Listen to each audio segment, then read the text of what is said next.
Hi all, and welcome to today's webinar. My name is Daniel Kirkland, and I work with the Association of MBAs and Business Graduates Association. And today's webinar is going to be focused on the use of virtual reality technology in the business school classroom. So firstly, I'd just like to thank everyone who's joining us from across the globe and who have taken the time to join us here today. And today we're joined by Professor Alain Goudey, who is Chief Digital Officer and full Professor of Marketing at NEOMA Business School. He's also a founding partner of Atu Media, a sound design agency, and its subsidiary, MediaVer, a retail marketing provider. Having graduated in 2001 from IMT Business School, where he earned a Master's in Management Science, he was then awarded a PhD in Management Sciences from Paris Dauphine Université in 2007. Alain is also the co-author of several books on sensory marketing and digital innovation. His research is published in France and abroad in various scientific journals.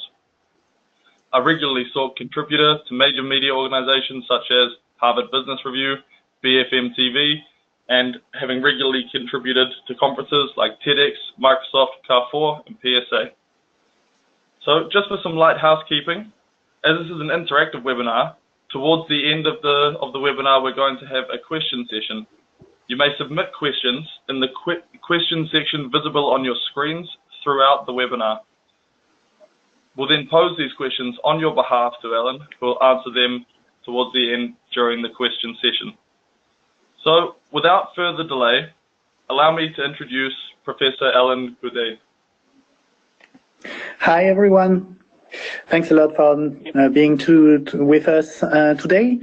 And thanks to the Association of MBAs to organize this webinar around virtual reality technology. So my presentation has been made just to focus on two topics. As what I've been said, I'm Chief Digital Officer at NEOMA Business School, but I'm also full professor, and I'm making teaching and research around two topics. The first one is sensory marketing, and the other one is acceptance of disruptive technologies and innovation adoption. I won't go further on that. You got so many information on the web. Let's go directly to the core topics of today concerning virtual reality and the why. And to answer that question of why using virtual reality in business school, first of all, I would like to draw up some elements from the context. That won't be a surprise for everyone, but today one of our purpose as business school is to avoid the Kodak effect. For us, of course, as organization, but also, and that's very important, for our students. I mean, they are going to have jobs in various sectors, and all of these sectors, all of these companies are going to face up digital transformation with different level of pace, with different level of intensity, but all of them are going to face up digital transformation. And avoiding the Kodak effects, what does that mean? Basically, Kodak was perfectly aware of the evolution of the photography industry. They got the information about 15 years before things happened. They had also the technical skills around that, because they have the very first technology concerning digital camera. And instead of that, they got disappeared because it was not a matter of having the information. It was not a matter of coping with the technology. It was definitely much more a matter of organization and culture of the organization. In every decisions and micro decisions that the organization has made, they were much more focused on their traditional business than on innovation and the future. And basically today, I think that the higher education sector is facing this kind of question. We need to create the future of business school to avoid that Kodak's effect. Because this is a personal vision, but my vision is that our biggest or key competitors in the higher ed sector and of business school is not the other business school, even worldwide. It's definitely much more all these GAFA or digital companies or digital startups in the edtech industry that can create, well, what we can call disruption in our sector. And that's very, very important to be aware of that. We are facing up the time of our disruption. The other element of the context is that, of course, the world has already changed. Here you got the very first map concerning the modern world. This map is dated from the 16th century.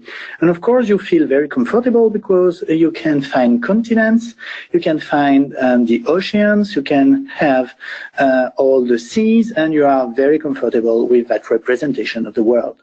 But the world of today is maybe much more like this one, where you are facing up with not even continent, but platforms such as Google, YouTube, or Facebook, or Twitter, but you also have heavy data lakes, data oceans.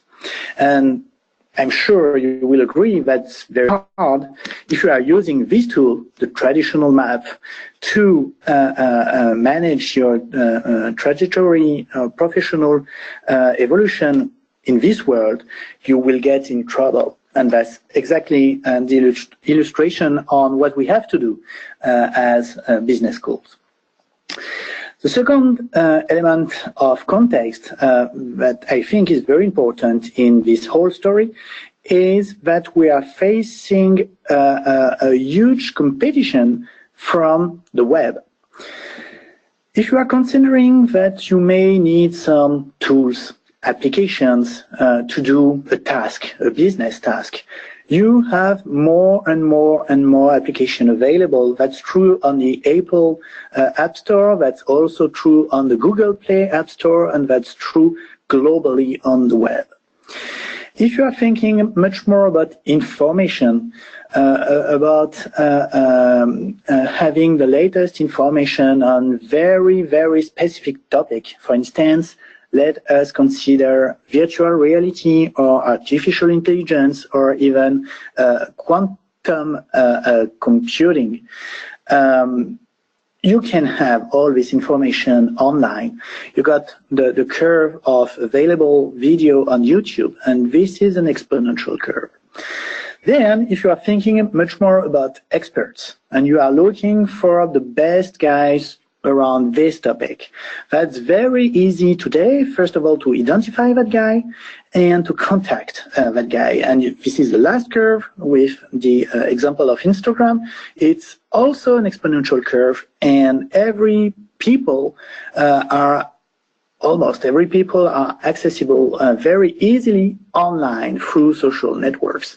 So if you are thinking about tools, if you are thinking about how to do this kind of task in the company, or how to learn about a technology, or if you are thinking about having the best experts around a topic, that's very easy to access them. And last but not least, all of this is fully available directly through the pockets with the smartphones. And our students everywhere can gain access to all of that 7 days a week and 12 months a year, of course, during the whole day. And this is one of the key competitors, because that's very hard, for instance, to create a full seminar on quantum computers today, because you got not so many experts and you got some experiments, but the information and the experts, you may need to make them come on your campus, and that's hard. But you can contact them online and have a lot of information online. And basically the idea is that today it's not to access the information or to access the people or to access the tool that is hard. It's definitely much more to find the right people, the right content, and the right tool to educate or to train yourself on a skill. Another element of the context is this goldfish. I don't know if you are aware of that, but we got a lot of common with that goldfish. And one of the key things is the human attention. This is a study from 2017 made by Microsoft with 2,000 of people, and they have measured that the human attention is around 8 seconds per minute. The bad news is that this goldfish is much more efficient than us because he has an attention around 10 seconds per minute. But the key figures is that they have already made this study in the year 2000, and we were at 12 seconds per minute. So that means our attention is decreasing. You got a lot of explanation around that. And of course, digital tools and all this technology is part of the explanation. But if you are considering our activity as professors, that means 8 seconds per minute. If you got a seminar or a class during the whole day, let's take the example of 6-hour class a day. That means that your students are going to be focused on what you are saying only for 45 minutes during these 6-hour sessions. So that's very important, of course. This is something that we know as professor because you got to animate your class, you got to engage your students, you got to be very impactful inside the classroom. But the figures are very huge, and of course we need to cope all of that in order to create a good learning experience. So as a professor, definitely when you are in this kind of auditorium, you can feel much more not in the auditorium but in an aquarium, and you got to manage that and to cope with that. And here is one of explanation on why digital transformation is needed, and of course why virtual reality is very attractive for that. And to conclude this part of the context, I do think that the greatest danger that we have today in this period of turbulence, it's not the turbulence itself. The danger is not the technology concerning education. The key danger is to act with yesterday's logic. That means just to change nothing.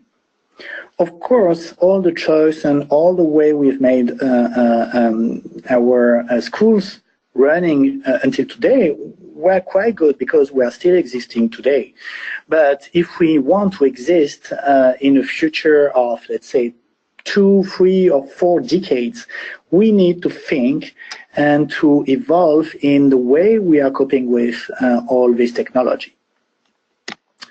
So, why virtual reality in this context is very interesting.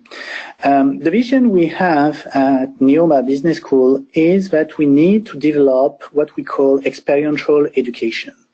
Because learning, we consider that learning is experience. And if you are doing something else, you are just transmitting information. And if you only transmit information, you are not better than the web. So you need to create a good learning experience, and to enhance the learning, definitely the experience approach is very impactful and very interesting.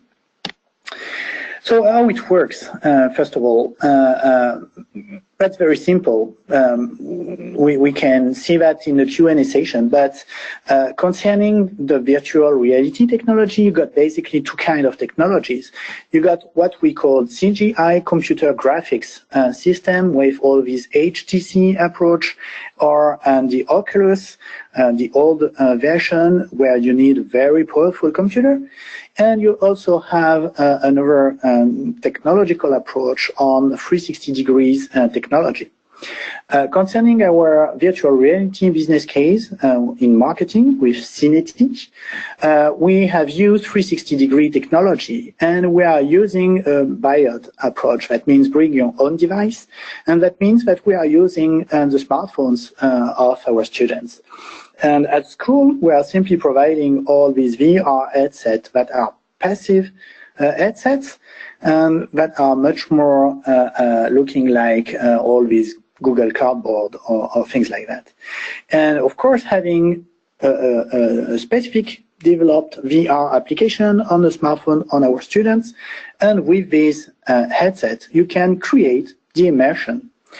And the very first case study we've made in 2016 was an immersion in a commercial setting, a retail shop in downtown from a French city. And the idea of the case study was to make the students developing recommendations for the store manager. And the story is that they have been nominated head of this retail shop, and through the VR application, they are visiting the retail shop for the very first time. And how it works. Basically, first of all, so it's a 3-hour session. So first of all, they are taking a virtual trip around the whole store. That means, of course, all the public part of the store, but also on the back office of the store. So they are visiting the whole store to identify what happens in the store.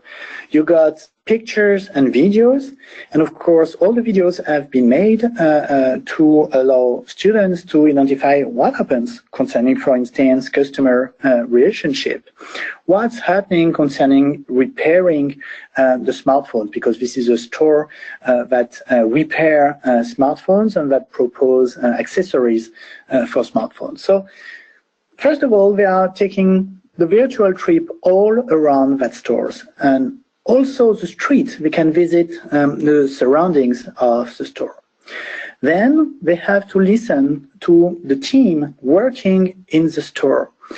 And that's very important because we are not working, when we are producing these VR case studies, we are not working with actors or actresses.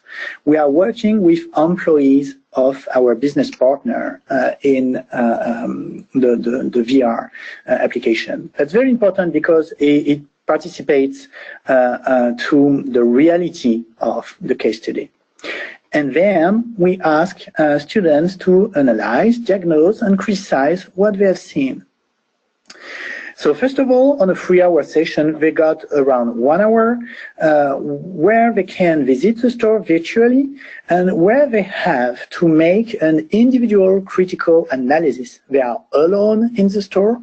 They are looking and analyzing alone what happens in the store, and they are writing down this individual critical analysis. Then, on the second hour, I ask the students to create groups, and they are working with other teammates of 5. It's a group of 5 students, and they have to come to a consensus as a group around the 3 key issues concerning that retail store. And that's very interesting because at that time, students are discovering that the way they have analyzed the retail shop is very different from the way their teammates have analyzed the retail shop. So they got to find a consensus. That's not an easy part to do so, like in the real life in the company. And then, this is the last part of the session, they have to propose solutions to address these key issues in order to optimize the retail shop. And of course, to present their proposals at the end of the session. So this is a 3-hour session. Of course, students are not during 3 hours immersed in the virtual reality world. On the 3-hour session, you got about, let's say, 45-50 minutes at the maximum of immersion in the virtual world. But that's very powerful because you can teach to students, of course, merchandising topics or marketing topics, retail marketing topics. But this is also very important to teach them how to make a critical analysis. And you got different phases with observation, analysis, and then criticism of what they've seen. You can help them to understand how they can enhance their group work, because when they are discovering that they don't have necessarily the same point of view concerning the retail store, you need to help them to decide how they're going to find a consensus around that. Then you are also teaching them how to be creative, because on the last part of the session, they are thinking a lot on the 3 key topics and try to innovate and propose new things concerning the optimization of the store. And last but not least, you are also able to teach how to be very efficient concerning the presentation of a solution to that specific stores. You've seen some pictures of what happens inside the class.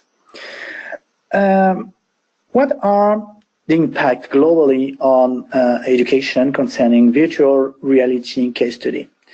First of all, and that's very interesting, it cancels the learning routine.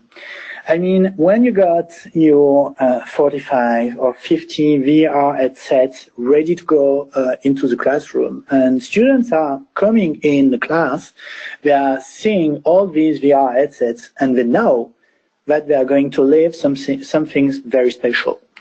And they are engaged really in a different way than on a traditional class.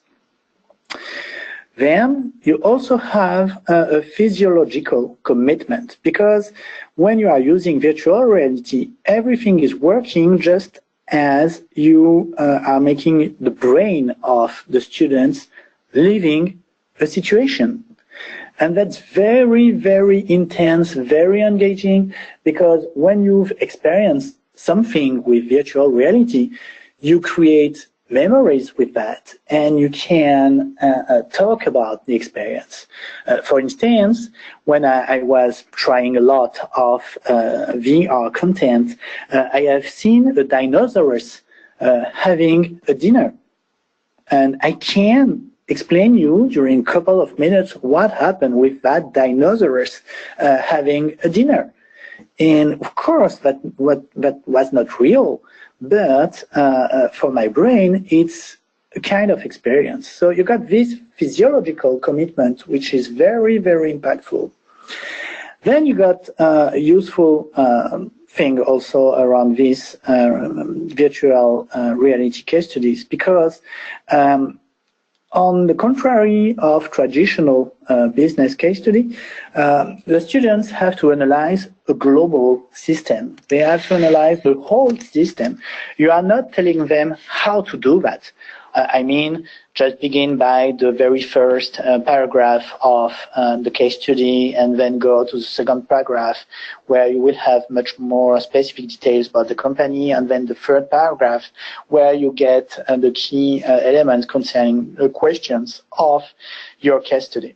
Here, you are telling them, okay, guys, you are the new head of the retail shop. Then go in, visit, and make your critical analysis. And that's it.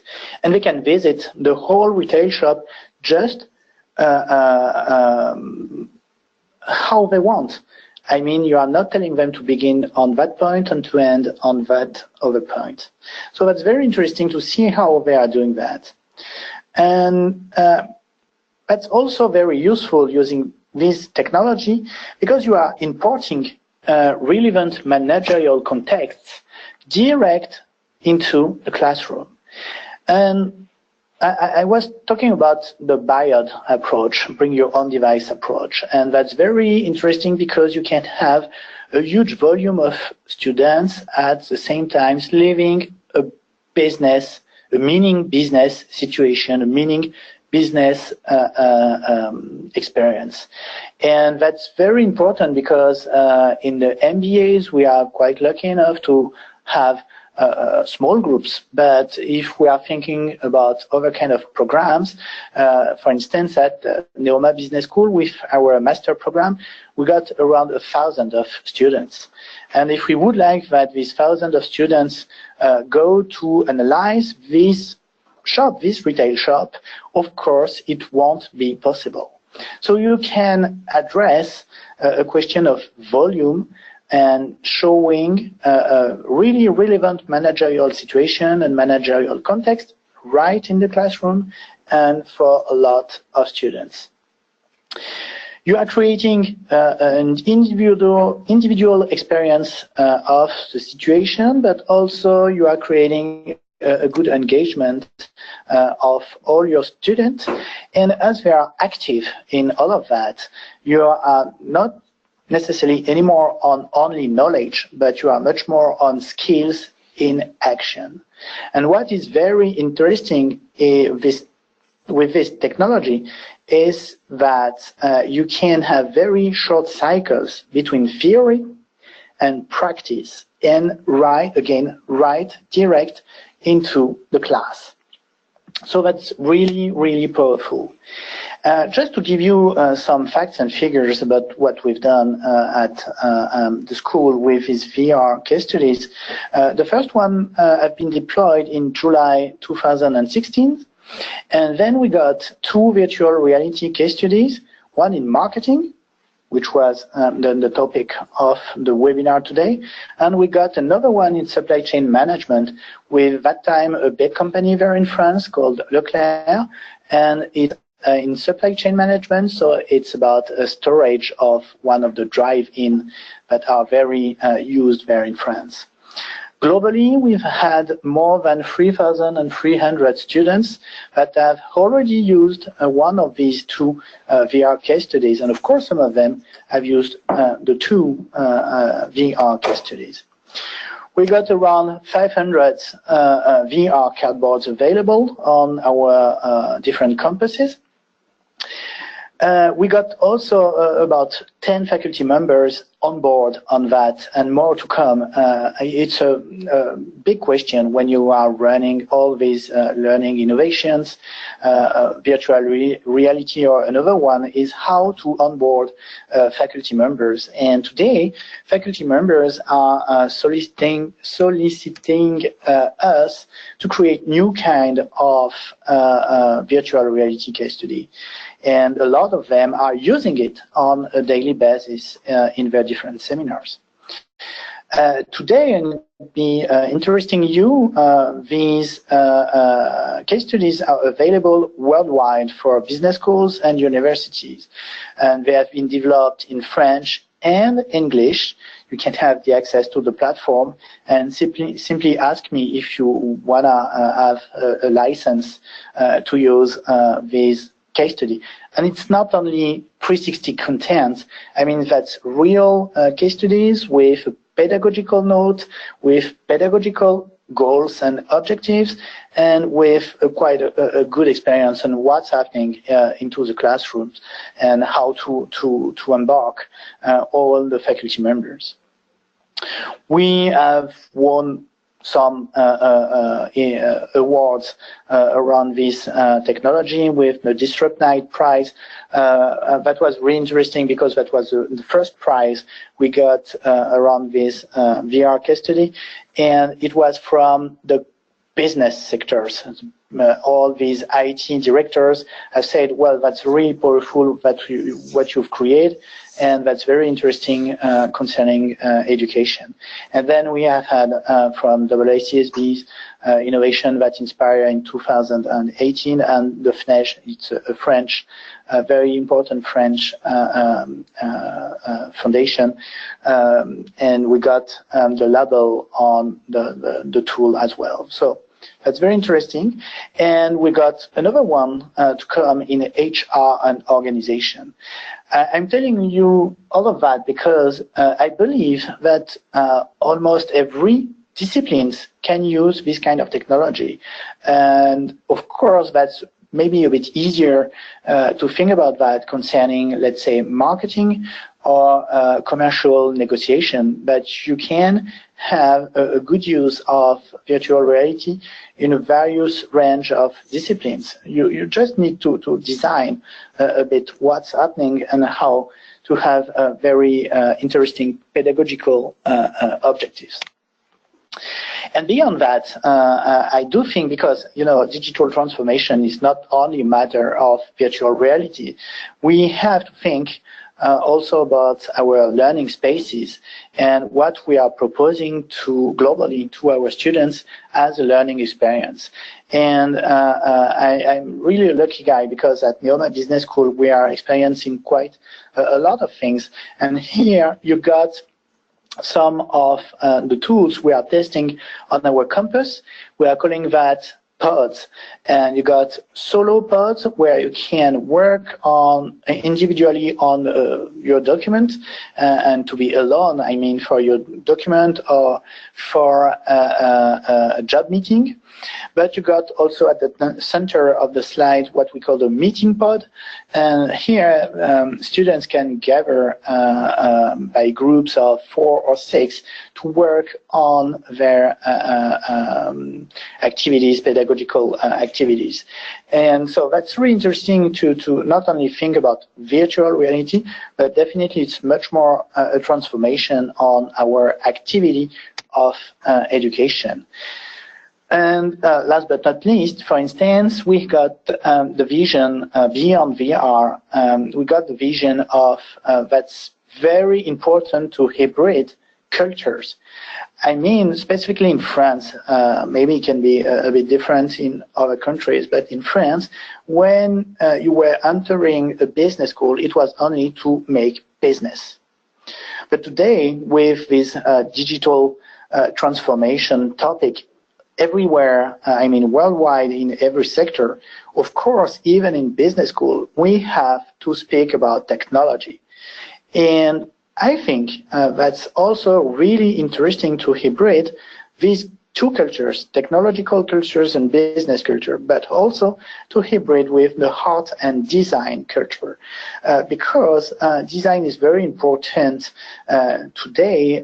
If you are thinking about website or digital tools, design is a really huge part of the value of the experience you are creating. So hybriding between business, technology, and art / design, we think that's very important, and it can be a part of this experiential education. Well, I have promised that it would be only a 30-minute talk.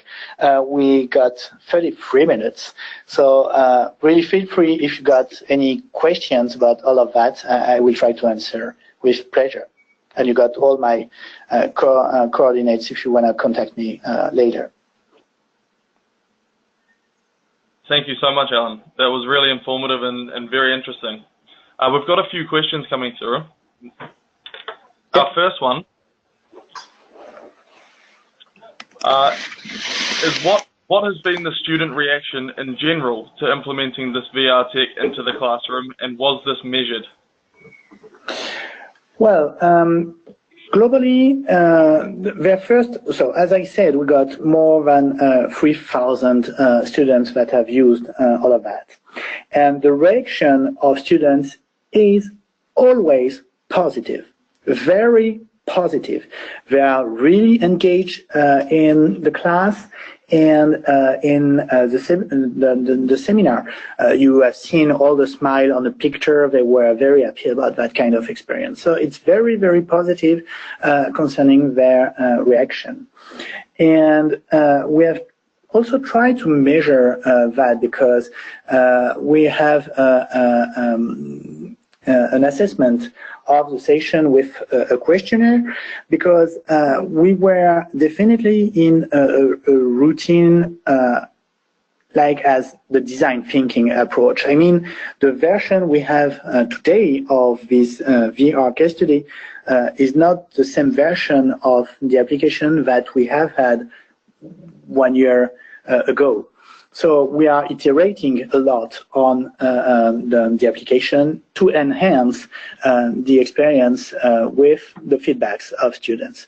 But globally, it was really positive. And we have also measured the impact concerning learning, because, I mean, that's really great if you can enhance the satisfaction of students, but it can be also really great if you can enhance the impact concerning learning. And what we found is that virtual reality is also really interesting concerning learning, because students, as I said, are having theory and almost right in the same time they can practice. And these short cycles directly into the classrooms are really powerful to allow students to learn better. Thank you. We've got another question here. Adoption of virtual reality tech is still in a relative stage of infancy. Given your experience in implementing VR technology since 2016, you may be considered an early adopter. Do you believe that the adoption of VR technology will follow the exponential growth that was shown in the earlier graphs? That's a really good question. I mean, if you are looking at this technology, virtual reality technology, almost every expert in 2016 were saying that it will be exponential and it will be much more in the B2C market, for instance, for playing games. And the facts, 2 years later, the facts is that that's not true. On the B2C market, you got some VR technology that have been bought by the mass market, but not so many. And I think that an area where it is very interesting to investigate virtual reality is definitely education, because that's really powerful, again, to be able to make your students to experience something.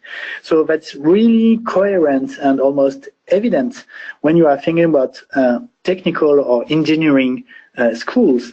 But I do believe that it can also be highly relevant for business schools to do so, because if you want to have your students to experience something, that's really powerful. Of course, you can bring them, I mean, to make experiential education, you can bring your students right into that company to visit this kind of context. But it can be quite hard to organize that for thousands of students. So it can be a good way to do so. Is it going to follow an exponential curve? Well, I think that B2B application of VR is definitely the good sector for this kind of technology. But maybe it's not going to be exponential. I mean, because if you are in a B2B context, it has to be very specific. But you see, what I believe with all of this technology is that it has to create a meaning for your organization, but also meaning for your students. And that's very important to explore all this technology with this concept of meaning. It has to have a positive impact on organization. And for instance, I don't believe that 100% of our classes are going to be made through this technology. That's not true, and that's not real, and it's not meaningful in terms of education. So I don't believe about this exponential curve. Thank you very much. We've got another question here. how much time does it take to develop a new case study, and how much does it cost to implement VR technology?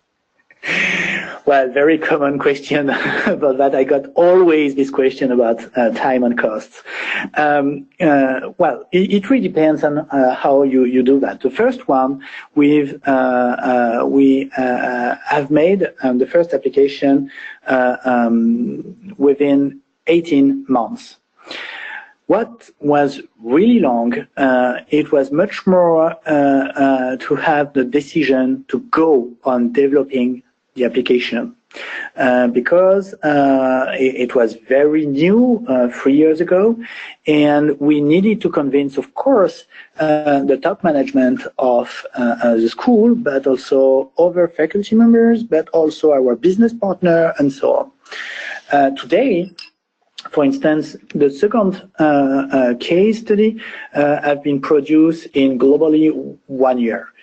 The third one we are working on is going to be produced in around, let's say, 9 months.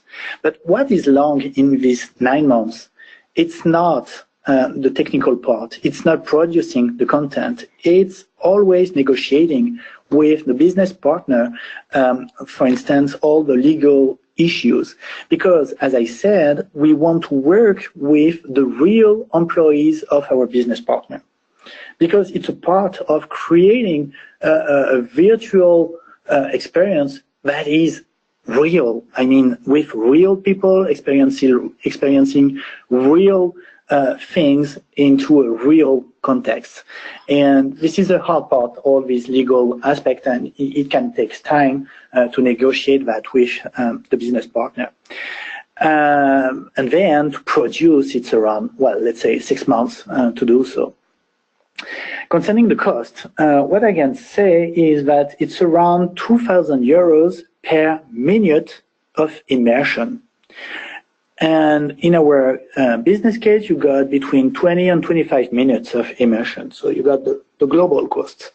But the part of the hidden costs are much more present. I mean, 3 years ago, we were almost the very first on this kind of topic, and we needed to solve a lot of technical problems, to think about all of that, to create the script, and to discover all the curve on how to create a virtual reality-based case study. We have invented everything, the script, the technology of producing all of that, because today that's quite easy. You got 360-degree cameras and everything is made automatically. 3 years ago, you needed to stitch all the video, and stitching is not an easy task. And so we have had all of these kind of questions, and this takes time to solve as well. So you can have, I mean, hidden cost on time consuming from your resources available. Faculty member time, but also designer, instructional designer of the course with the script, but also time with the project leader, and well, a lot of this kind of costs. I think you see what I mean. Thanks again. We've got time for a couple of more questions here. So one more. What has been the #1 difficulty in introducing and implementing this into the classroom? The #1 difficulty, definitely that was much more the technical part, because as I said, 3 years ago you have had almost nothing. Today you got some authoring tools. These tools are interesting because you can run very fast some proof of concept, but if you want to go on really precise thing, for instance, we are not using authoring tools at NEOMA. But the technical part is very, very important, and you need to cope all of that. Because I was talking about scalability of the concept. If we have had all these thousands of students using the case study, it is because we have put the scalability at the heart of the whole production of the business case.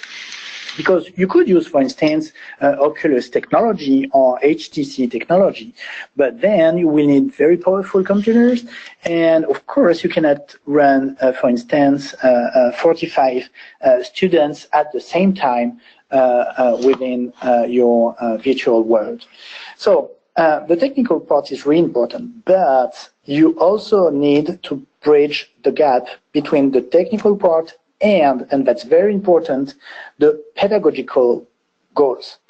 And you always have to be focused on the pedagogical part. So that's why here at NEOMA, when we are developing new VR case study, well, the first one, that was really easy because I was both professor and the technical guy, and I was convinced about the technology. So the first one in marketing was very easy.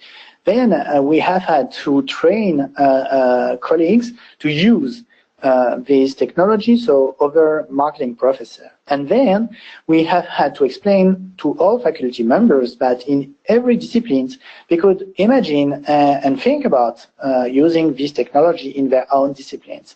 And then we have had this supply chain management professor that came and said, well, I'm interested in that. So you always have to bridge a gap between the technical part of the topics and also the pedagogical value of your innovation or of the technology. That's really important. So it's two topics, but these two topics are really impactful on your project. Fantastic, thank you. We've got one last question here. Which technology are you using today to produce the new cases, and how many employees do you need to create a new case? Concerning the technology we are using, well, we have developed our own software and framework because we are using the Unity engine on the VR aspects. But as I said, authoring tools for us are not good enough to answer all what we want to do in terms of interactivity, in terms of flexibility, and also in terms of scalability. Because when you are looking on the different authoring tools, the business models are definitely based on an amount or volume of data downloaded. Everything is in the cloud, and when you got 45 students, you are downloading some data by streaming all your virtual world, and it can be very expensive if you plan to have hundreds or thousands of students. So we were really aware of that, and for instance, that's why we are proposing annual campus license to our business schools partner or university partners, because the idea is that you need to have a good scalability of the case study. So we have developed our own software to design this kind of case studies. And then concerning the hardware, I mean 360-degree cameras, we are using very common things in the market. But we have also developed some technology around that. For instance, in the storage of the supply chain management case study, we needed to make a traveling. And if you want to do a traveling in 360 degrees, it's a bit hard because, of course, you've got nothing to do so. And we needed to create a small robot to travel with the 360 camera, for instance. So we can create some things around that. And concerning the number of employees there, basically we are working with a short or a small team at NEOMA, and we have identified a technical partner that with we are learning a lot.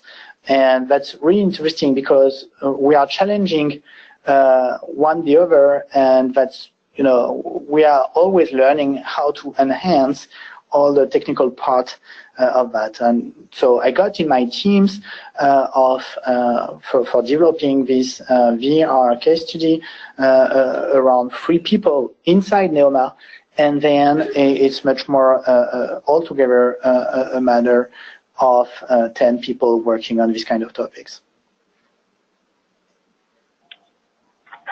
Thank you so much. Thank you all. That concludes our webinar for today. I'd just like to personally thank you, Ellen. That was fantastic. We will be sharing a recording of this webinar in the next few days that will be sent out via email, so please keep an eye out in your inbox there. Thank you all. Thanks, everyone.